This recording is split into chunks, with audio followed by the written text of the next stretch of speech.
Welcome to the So Much More podcast, where we talk with people in the custom window treatment, soft home furnishings industry, and so much more. I'm your host, Iszel de Guglielmo. Today's episode is a re-release of an episode that I did with Jeanelle Dech back in July of 2021. We talk a little bit about the pandemic and a few other things, but the rest of the podcast still has a lot of value, and I remembered having this conversation with Jeanelle and really enjoyed listening to it again. Just a heads up, I still struggle with offering options to my guests for their answers, and you'll understand that better after you listen to this episode of the podcast. It's something that I work on a regular basis.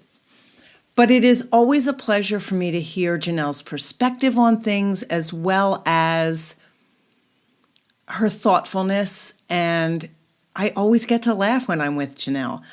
I really hope that you enjoy listening to this listener favorite. Today's episode of the podcast is an opportunity thinking episode, and I have with me today Jeanelle Dech. And Jeanelle and I have been friends for a long time and have worked together, and it is always a pleasure for me to interview someone that I already know because I always find out something new about them. Jeanelle and I took this opportunity to talk about some of the things that she's been working on. She made reference to some of them when we did our follow-up podcast with Susan Woodcock about, how are you now with everything that was going on with the pandemic. But we also really wanted to go in depth a little bit with some things, some projects that Jeanelle has been working on. So I really hope you enjoy hearing about these things today. Jeanelle, thank you so much for joining me today. This is an opportunity thinking episode of the podcast. And I'm so happy to have you here. I always love talking with you. Thank you, Iszel. I'm excited to be here. Good. Thanks for having me. Always my pleasure. Here we go. You know what? I got to take a deep breath here. I'm coming off of a really hectic, busy morning, and I've got to get my head in the game. Okay. You know how that happens? Oh, yes, I do. Okay, so let me take a deep breath and focus on you and me. Okay, that sounds good. Hopefully we won't get interrupted by the dog barking, unfortunately. Just a little side note. Everyone's talking about going back to work and their dogs and cats having separation anxiety. Mm-hmm. And I know there are a lot of people listening who work from home, so their animals have never experienced that kind of separation anxiety. They'd probably love a day by themselves. Yeah. Yeah. Could you go somewhere else for a change, please? Cats at least. Exactly. Jeanelle, one of the things that, because I have this incredible opportunity to talk with so many people in our industry because of the podcast, I've noticed a couple of patterns recently. What I'm seeing now is that some of us need to be learning to say no to some things, and that is giving us other opportunities. Mm-hmm. What is that saying about if you say no, or no, it's about if you say yes, you're essentially saying no to a million other possibilities. Exactly. Mm-hmm. Okay. Oh, wait. So I went off track there. That really isn't the point you're trying to make. But no, but it is because, and so many of my guests say, oh, I just said yes and then figured it out later. Mm-hmm. And I think that's an important part of our industry and our resilience. But at the same time, after we've been in business for a little while, I think we forget we have permission to say no. I think I've noticed that trend too. If we're talking about patterns and trends, I agree with you. Well, first of all, let me say, I think you're doing a fabulous job of weaving together those connections. You know, that you're really good at weaving together and recognizing points of similarity. And then also being surprised and open to hearing when it's a completely different story. And that's one of the things I love about your podcast is you're documenting it so that people can listen and connect with each other. Well, I appreciate that. Thank you. In the beginning, I asked a lot of people for feedback. And one of the things that you suggested to me was, don't ask for feedback. No, you always pepper it with, you can take it or leave it. And you never take it personally if I don't. But you mentioned that sometimes when I ask a question, I give them options for the answers. Like a multiple choice. Yes. So I limited their answers in some ways. Or a lead. Exactly. In the process of becoming a better interviewer, I needed to learn to listen better.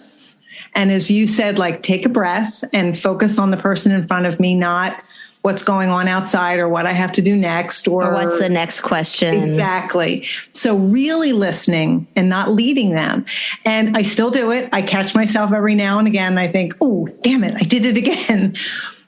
But I do feel like the answers that I get are better when I stop talking sooner. So let me piggyback on that idea and share with you when I was teaching slipcovers years ago with Cheryl Strickland. One of the things that I brought with me was my experience teaching high school, because that understanding of when you offer multiple choice or you ask a question that's not open-ended, that's, was it this? Was it this? Was it this? You're like interjecting what you think it might be. Or my experience. Right. It really does bias the speaker or the person you're interviewing. It biases them to jump on to please you. Right? To kind of jump on and be like, yes, they're trying to connect with you. Right. Yes, it was that, or yes. And while it wouldn't be wrong to connect that way, it often downplays the importance of what would have happened naturally. Agreed. And if I relate that to slipcover instruction, one of the things I used to tell my students is, I encourage you to do your first slipcover without any formal training.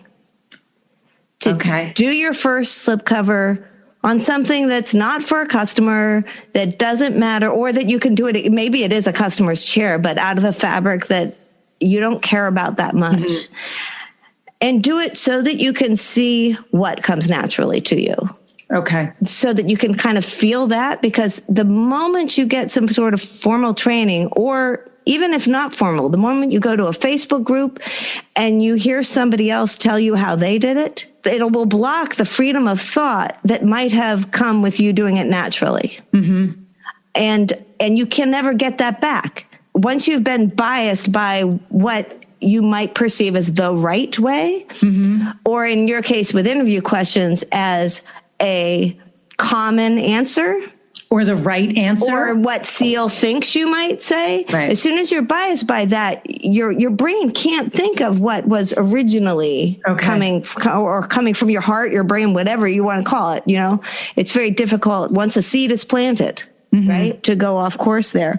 And so, relating it back to teaching slipcovers, that was really important. And by the time somebody was taking a course with me at CHF, they likely had done enough slipcovers that they realized they wanted formal training. But if I'm getting the question, where's the best place to start? I think it's just do one. Right. Do one, wing it, have no idea how you're supposed to do it, and just see what comes, because then it also becomes easier to relate to another method, because you're like, you do it this way because, I had that same challenge, or, let's question that. That's how Jeanelle's done it for years, but why? Right. Right. I didn't naturally do it that way. Was there a reason? So I think that's super important. And I think it has similarities in interviewing styles. I agree with you. And I also found that when I can be present enough to just ask the question and let it sit and give the person a moment to come up with their own answer without any parameters or leads or anything else, that it's really a better conversation. And that's really the goal of the podcast.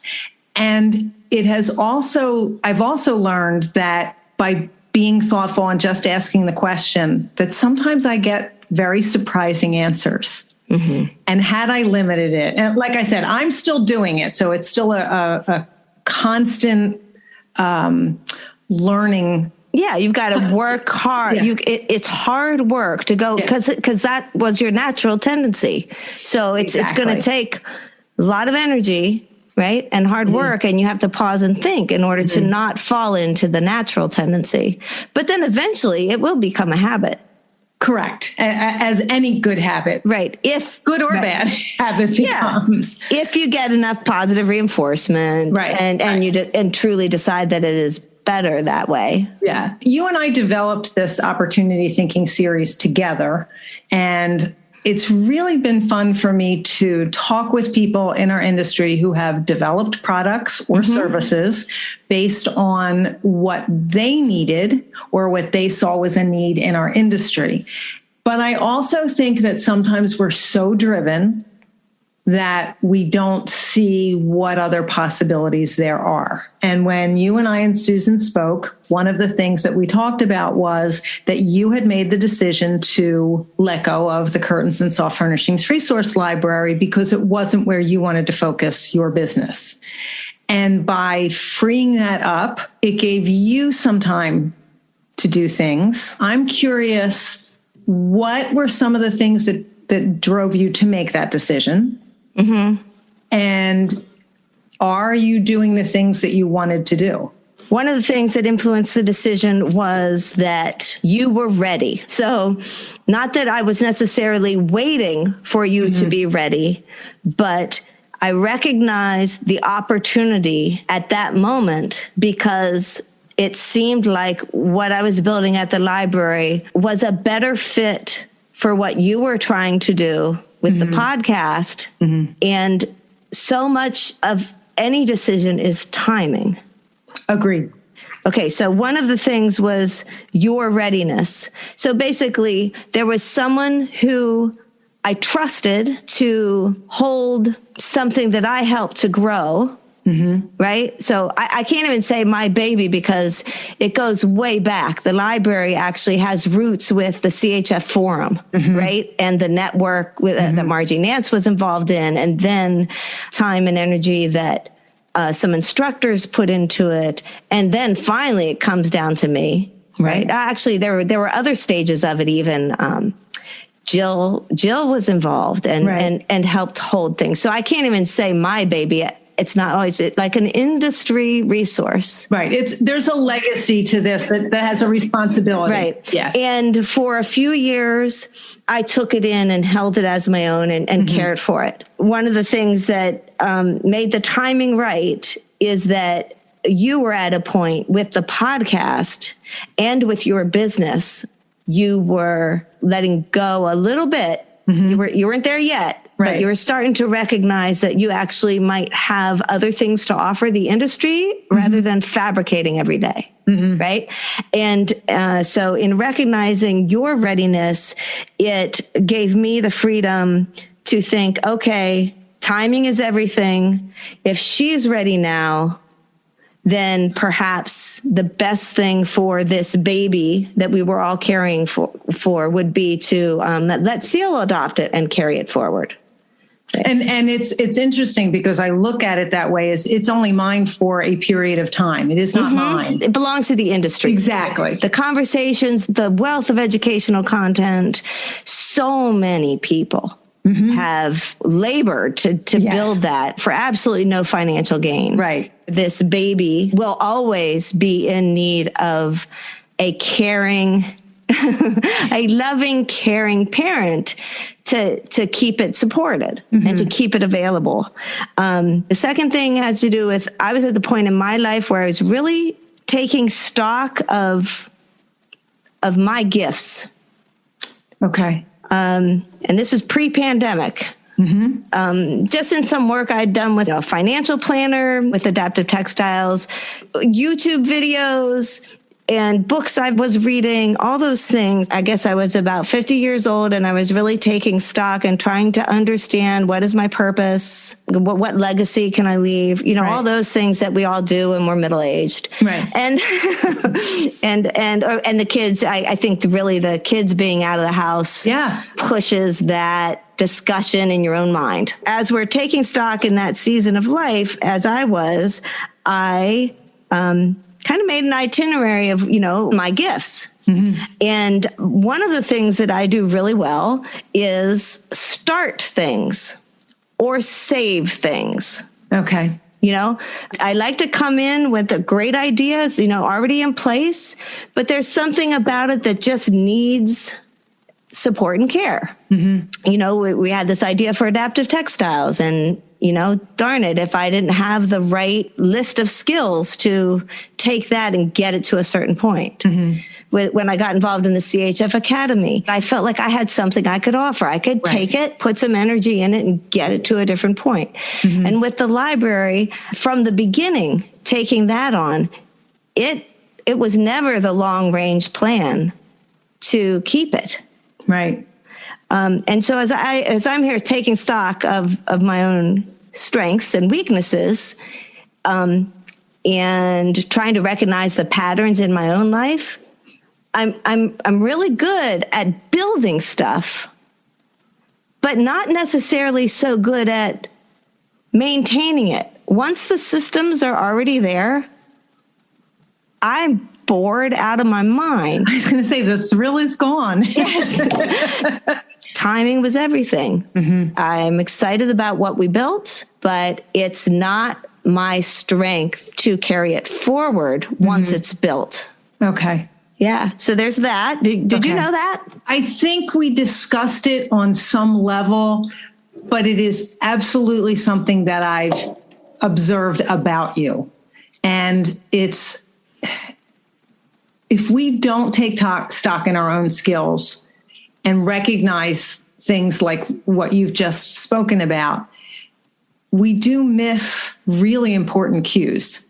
Oh, yeah. And I think about that in terms of people doing things that they don't like to do, whether it's in their own business or a job that they don't like to do. Just because you like a part of something doesn't mean you like all of it. Mm-hmm. And I've been really honest. I don't like the process of making window treatments. I like them to be done and installed. Mm-hmm. Little hard to get to that point if you don't actually make them. And so sell them out. Yes, that is an option. But recognizing, I think we get caught in, but this is what I do, and this is what I have been doing. Right. I don't think you do. I think many of us do. I think that's one of the differences between you and I. And I just recently had a conversation with Sue Gillen, who has been part of this industry for a long time and is now doing something else. We were talking about having relationships with our adult children. Mm-hmm. And one of the things that she said was, things change. And that's difficult for me personally. Mm-hmm. But this is what we've always done. When she said it, I had this little brain shift of, yes, things change every single day and it's totally out of my control. And I think this goes back to when your children have been the focus of your life for such a long time and then they are living their own lives, you do have to reevaluate. But it's okay for them to do things differently. And it's okay for you to do things differently. And I don't always give myself permission for that. It's often, well, this is what I do. This is what I do. Yeah. So I have the opposite problem of I probably do a change too easily and too often. Mm-hmm. Actually, you know what? Let me share something that I just recently heard that really sheds light on that. Ron Howard was on Smartless, and he was talking about, so we all know Ron Howard, right? Right. Okay, director Richie on Happy Days. I was going to say, some of us actually remember when he was a child actor. Oh, even before that. I only remember Richie. Okay. He said something when he was talking about directing, that he always asks himself internally and then also people who bring him ideas because he's constantly being bombarded with ideas. Sure. And he was talking about the process of directing, when you're already totally in the game and you're focused on one particular scene and somebody comes with an idea. And he encourages them to think about, is the idea better or is it just different? Because if it's better, okay, maybe I'll drop everything and consider it. if it actually provides more value or gosh, that angle would make a significant impact on somebody relating to the scene, whatever it is. That one comment, I went back and listened to it again, and that was burned into me, especially this summer, as I am so eager for the thrill of change. Mm-hmm. Am I just creating change, but not necessarily making anything better? Better. Okay. And that may not resonate with somebody who doesn't get the thrill of the variety, right? Who is much more comfortable when things are steady and like my husband, for example.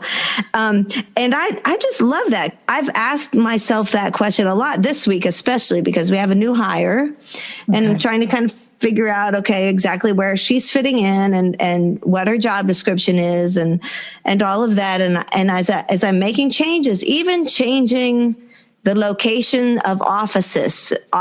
So she has a spot. Right. I have to ask myself, is this better or just different? Right.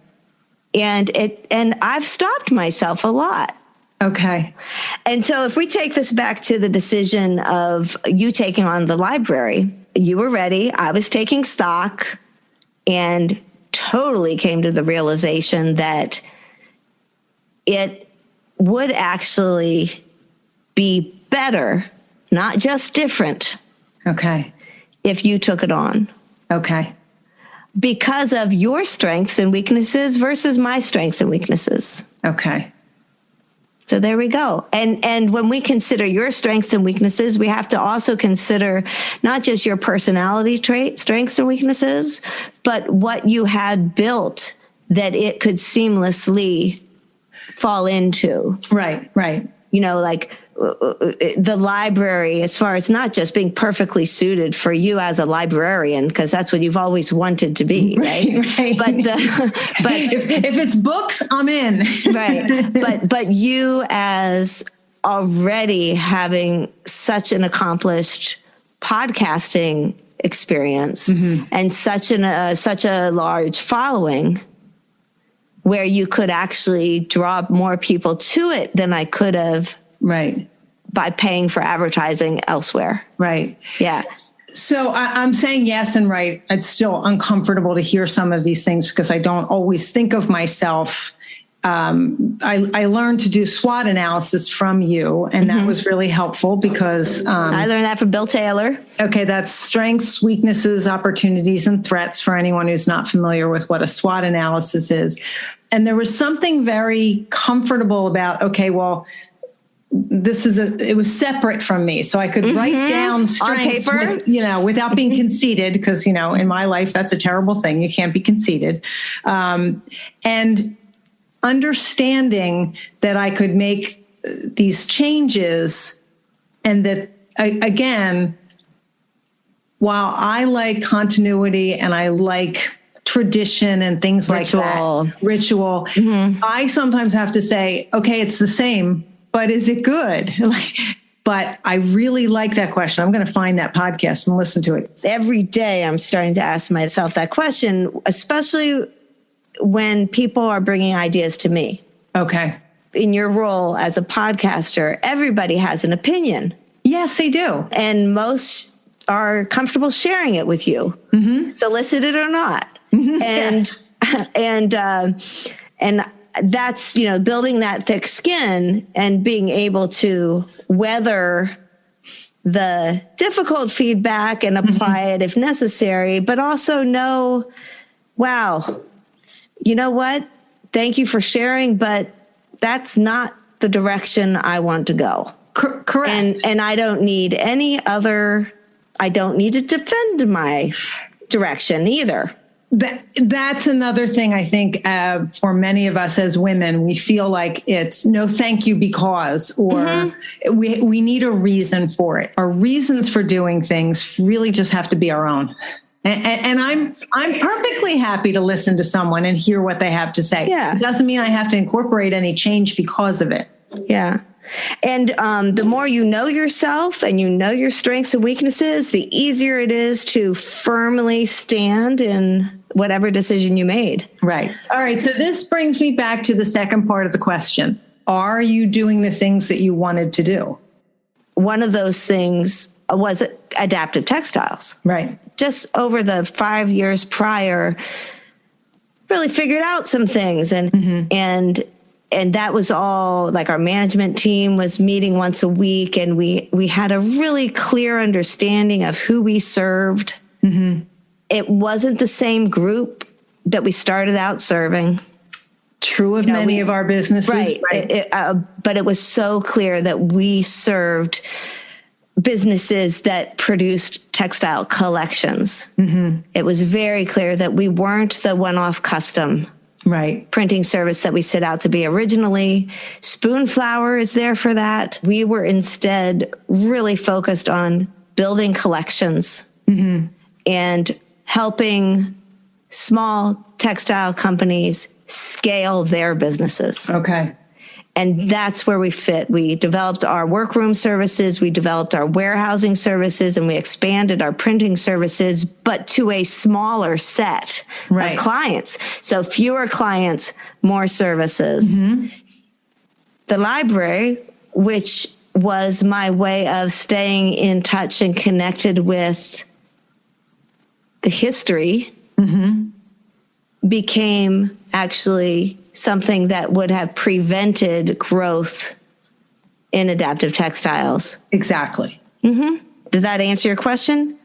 It answers part of it. I think what you're referring to is a personal project that I was really hoping to focus on. And it took the pandemic to kind of get me there.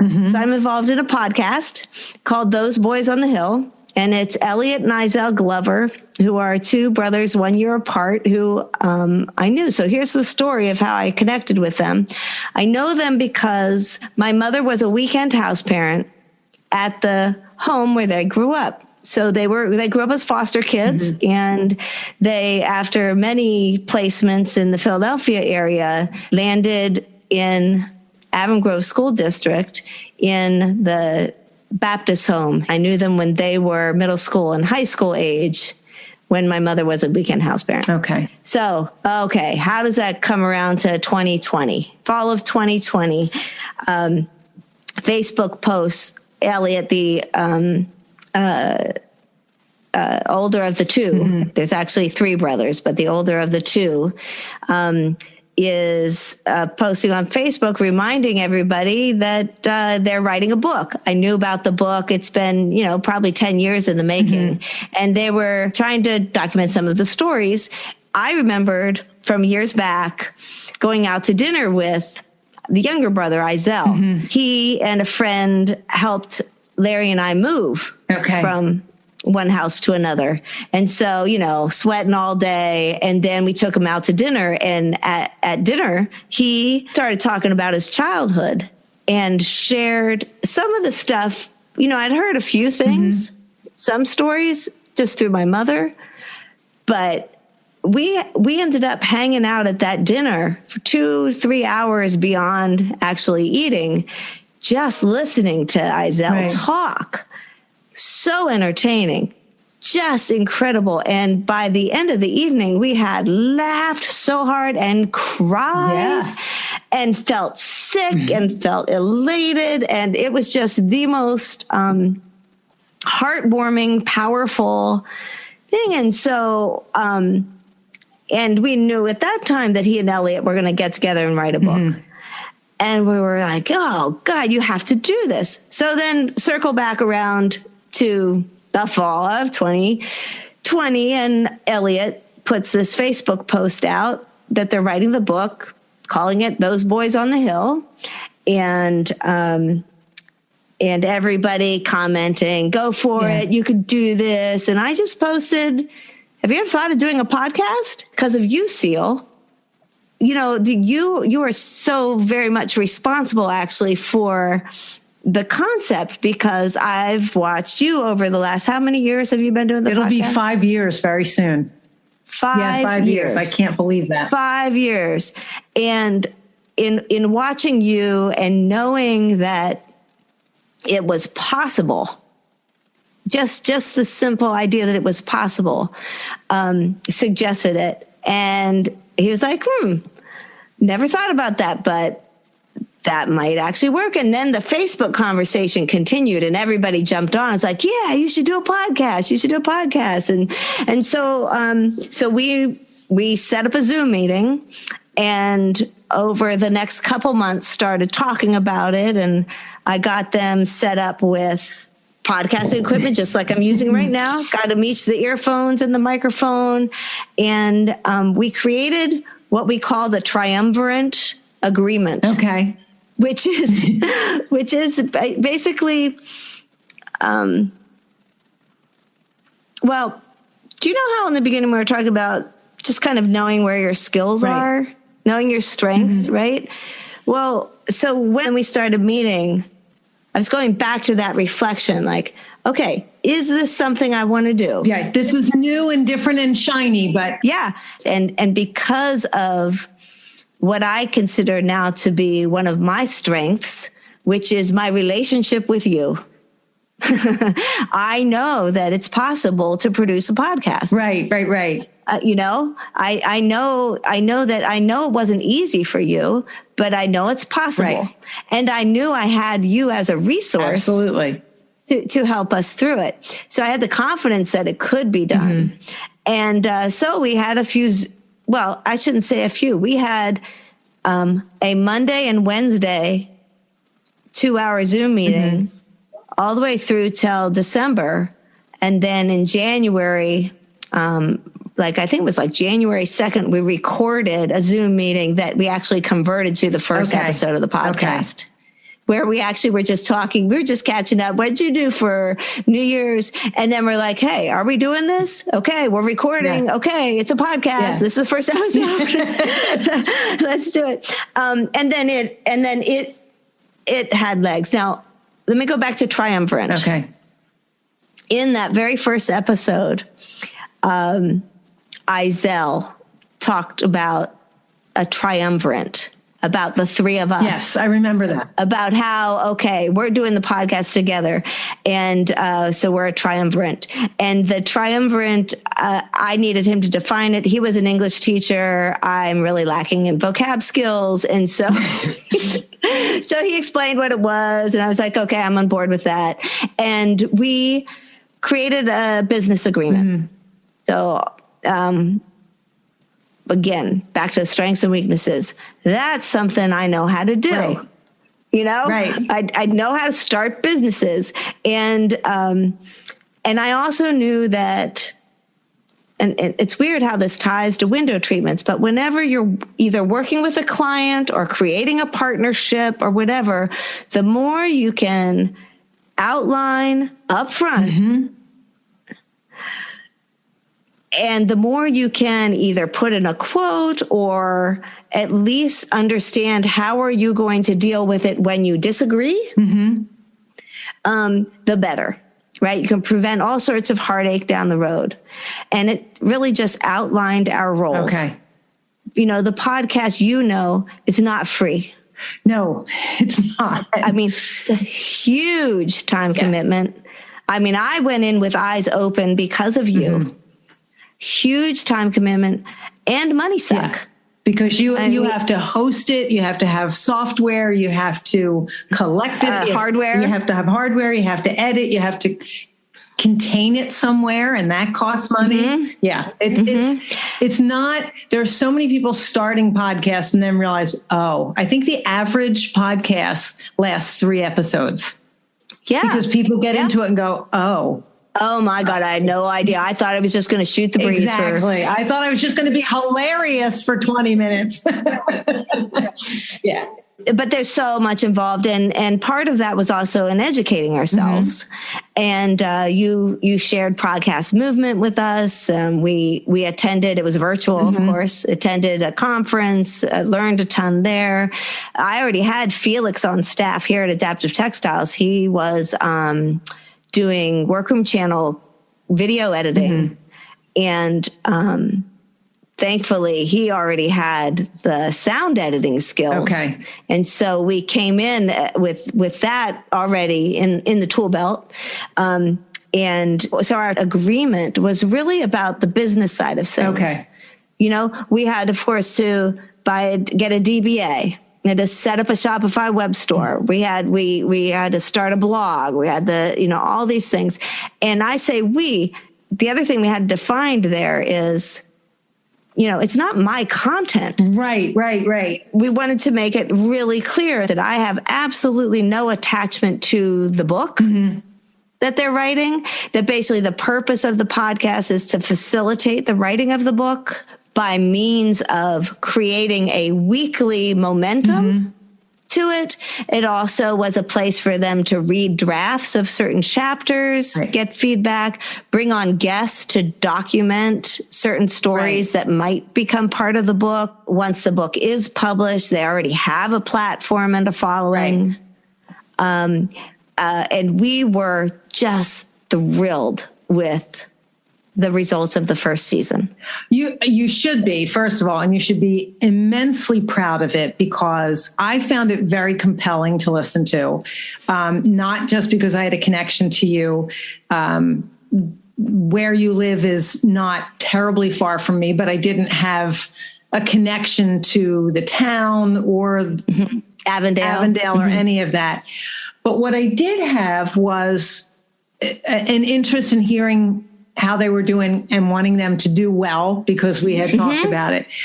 But from the very first episode, I wanted to hear more about their story, because here they were born in the city of Philadelphia, which is 25 miles from me. I was born in the city. And I think about how very different our lives were, and the opportunities that were never given to them. And yet they have managed to become amazing men. They share so generously.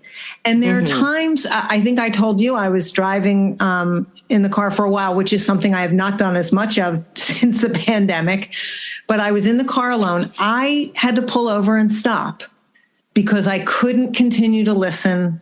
What they were, it's not easy to listen to sometimes. I will warn people of that. They talk about the stories of there's abuse, and there is neglect to a degree that I can't even comprehend. And my oldest daughter is a social worker who works with youth and child services. So I've heard stories, but I had to pull over and cry. And then I had to stop listening for a little while because I needed. Yeah, you need to regroup sometimes. Yeah. I needed to process what I had heard, but they share very willingly and sometimes very matter-of-factly, Jeanelle. And I think that's probably what moves me the most is they're telling this story like, oh yeah, my grandfather took me for ice cream. No, I got hit by a car. Like, right. I'm sorry, what? Yeah, what? Yeah, I know. Yeah. Right. Yeah, that's an amazing story. So if that doesn't intrigue you to listen, I don't know what will. But you know what? I'd like to encourage people. We did one season. It's 21 episodes. You can see the progression of awkwardness in the first episode. Yes. By the third episode, Iszel starts opening up and is the heart-wrenching story about his accident when he was hit by a car. And then we start hitting a groove. Yeah. There was a whole conversation about race. And this was right after George Floyd. Okay. And so there were conversations about, what happens when you're pulled over, what happens when you're pulled over. And every single Monday, Wednesday, when we would get together and record, I was brought to tears every single one, and also laughing hysterically. Oh yeah, absolutely. And I think there were some times where you were crying and laughing at the same time. Right. And so was I, by the way, without a connection to these guys. Right, without a direct connection. Yeah, you just feel it. I play the character we developed in the first episode called the middle-aged white woman. Yes. And that's me. Yeah. I'm the middle-aged white woman. And I ask the naive questions that you might be thinking. I think, Jeanelle, that one of the things that you've done well and I think this is one of your strengths. You can ask questions, and you've often said to me, do you want some advice on this? Take it or leave it. I've never felt like you're trying to railroad me or get me to do something. You have a compassion about you, but you also, the questions that you've asked sometimes have been from a really genuine and empathetic place, but you've also asked questions that I think, as another middle-aged white woman, I would find very difficult to ask because I wouldn't know if it was appropriate. I wouldn't know if I'd be offensive with my questions, but you do ask them and they are kind and generous in their answers. And I know you have a relationship and all of that. Me walking up to them and asking those questions would be incredibly rude, but your experience and your curiosity comes forward without it being in my mind. And again, I'm another middle-aged white woman, so I'm not sure that without it being intrusive or inappropriate, or asking for them to take the time to educate you. Right. I remember reading this once from a person of color that it's not their job to educate me as a white person. It's my job. And I understood that, but at the same time I was like, okay, but I don't know where to go to be more informed about this. And I will tell you that listening to this podcast is a really good place to start, because knowing that this was happening so close to my home in a world that I had no knowledge of. Like we've had conversations, my brother and I, because of this podcast that we would have never had otherwise about difficult things like race. Biracial kid raised in otherwise white family.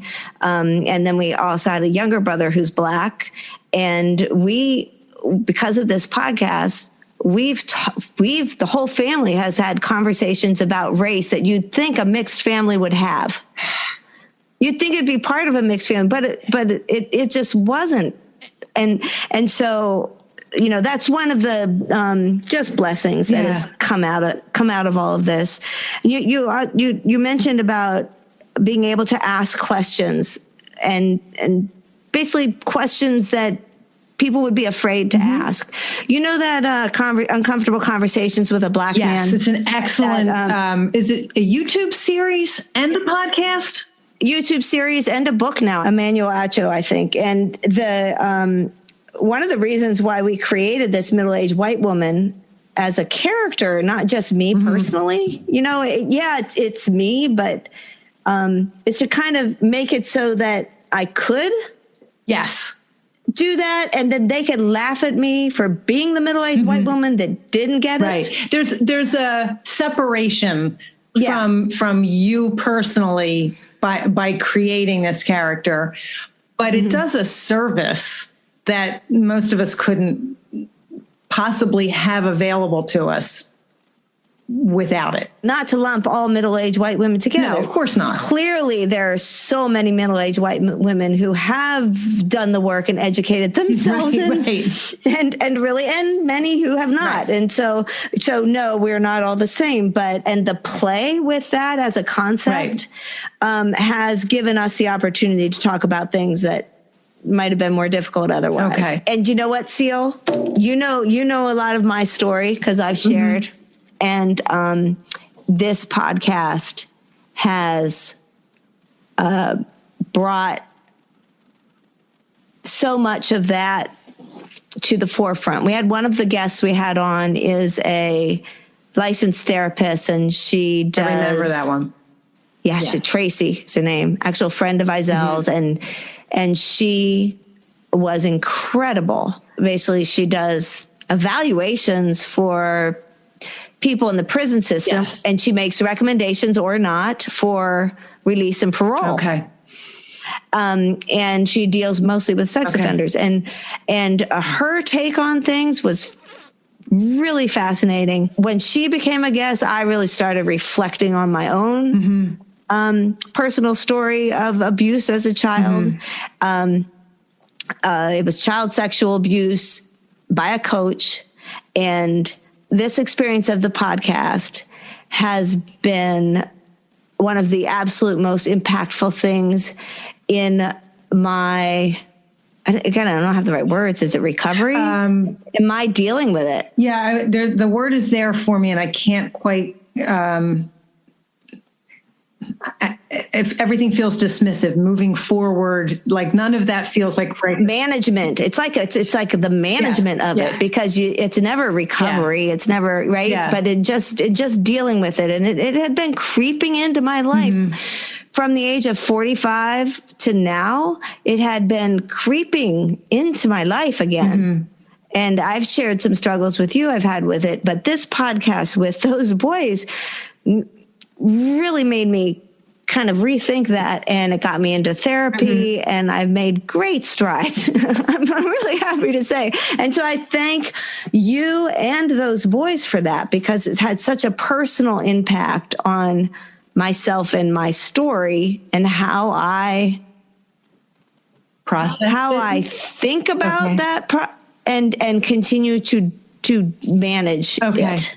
So manage that history. I remember listening to that particular episode, and one of the things, and I actually meant to call you afterwards, you made reference to your own history in comparison to theirs, and it not being as bad. And when I wanted to, like, I'm talking to the podcast, like, that doesn't matter. It doesn't matter. Right. And Tracie said that to me too. Yeah. Your history and your experiences are yours, and yours alone.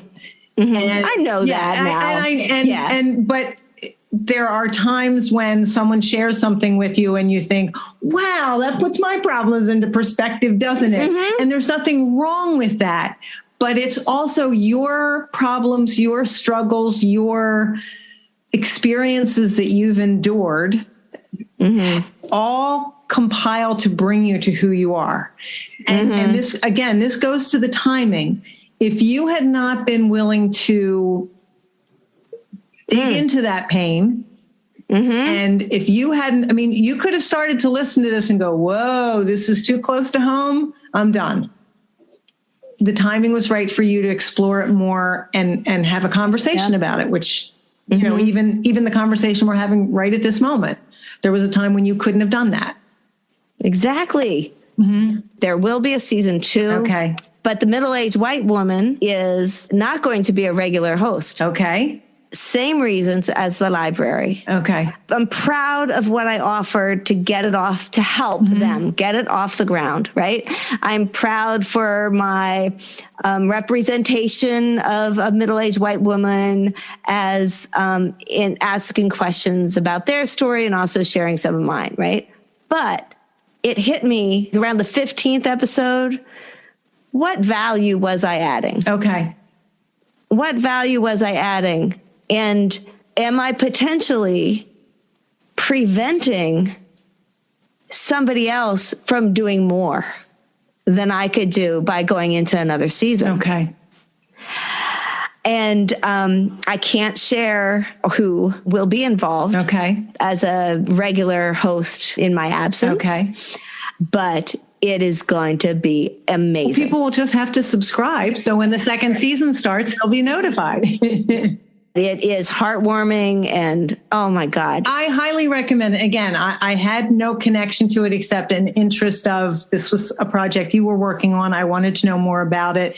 And then I started listening, and it's extremely compelling. You aren't an immense part of the conversation. It's them sharing their stories. Yeah, they share their stories growing up the foster care system. Every once in a while, I ask some questions. I get some clarification on vocab words they're using, like Tracie. Right. And I'm trying to think of one of the others. I'm so glad she asked that question. Because I didn't know the answer. Racks. They were talking about something about how many 3 racks, 5 racks. Yes. Yeah. I did not know what that means. And we're not going to tell people they have to listen to the podcast. They've got great plans for season 2, and the book writing is going so well. Elliot just read another chapter. He shared the moment when they were pulled out of school and brought into with all these psychologists at the home, and told that their mom was going to prison. And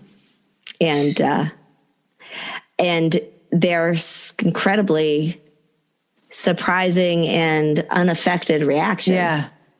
And the questions that they had. Yeah. It was just, oh my God. And you read it and here we go. I mean, I think one of the things that I'll be excited about by not participating in every single episode in season 2 is the roller coaster ride of emotions that came. After each recording session. That's one thing that for my own sanity, it'll be nice to have a little more even and listen to it when I'm in the right space, not just because it's Monday at 7. Right. Yeah. So, Jeanelle, I really mean what I say when I talk to people about their stories, the things that we do in our lives that lead us to opportunities. Lots of people overlook them completely. And this is, I know it's been part of your why to support and affect other people and allow them to recognize their gifts. And you coming to me and talking to me about the skills that you believed I had and that gave me the ability to run the library changed how I looked at myself. Aww. So, I mean, it did a great deal for my confidence. And then knowing that you've given a gift to the brothers. And them to me and you to me. Right. But then also to people who listen to it. And it's this ripple effect that still fascinates and amazes me. But again, if you had been so bogged down with other things, it would have never occurred to you. Like you said, you wouldn't have even seen the Facebook post. Yes, they might have gone on to do a podcast, but it wouldn't have included the middle-aged white woman. And I just said this for about the third time today during a podcast interview. As entrepreneurs, we are very resilient. And I hear people say over and over again, well, you just have to do this and you just have to keep going. But people don't. Yep, it could all be over. People curl up into a ball and stay in bed. Yep. They do it. We think we can't because that's who we are. Inaction is as much of a choice as action. It is. And, well, Jeanelle, I always enjoy these conversations with you. They always go places I don't expect them to go. What would you want someone who's listened to this to take away? I should have been prepared with this. Take your time. Oh, boy.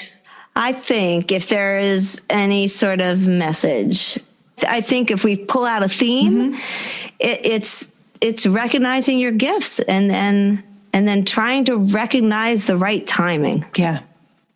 And stepping aside if your gifts don't match and let someone else shine. Right. I love you, Seal. I love you too, Jeanelle. All right. Have a good day. You too. Bye-bye. Bye.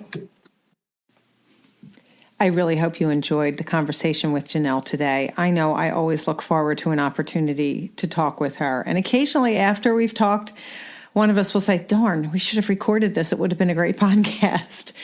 I hope you enjoyed hearing about the projects that Jeanelle's been working on. I really encourage you to go and listen to Those Boys on the Hill. It's a very compelling podcast. They've done a really wonderful job with it. I agree with Jeanelle that you can hear the change as you listen to one episode after the other. And it's just an interesting perspective on how different our lives can be. There are links to most of the things that we mentioned in the show notes. So if there's anything you wanted to find out more about, including if you would like to find out more about the podcast or Those Boys on the Hill and their book, there are links to everything in the show notes and you can find them there. Or you can just Google Those Boys on the Hill and you will be able to find them. I hope you enjoyed this episode of the Opportunity Thinking series. Thank you so much for listening. I hope you have a great day.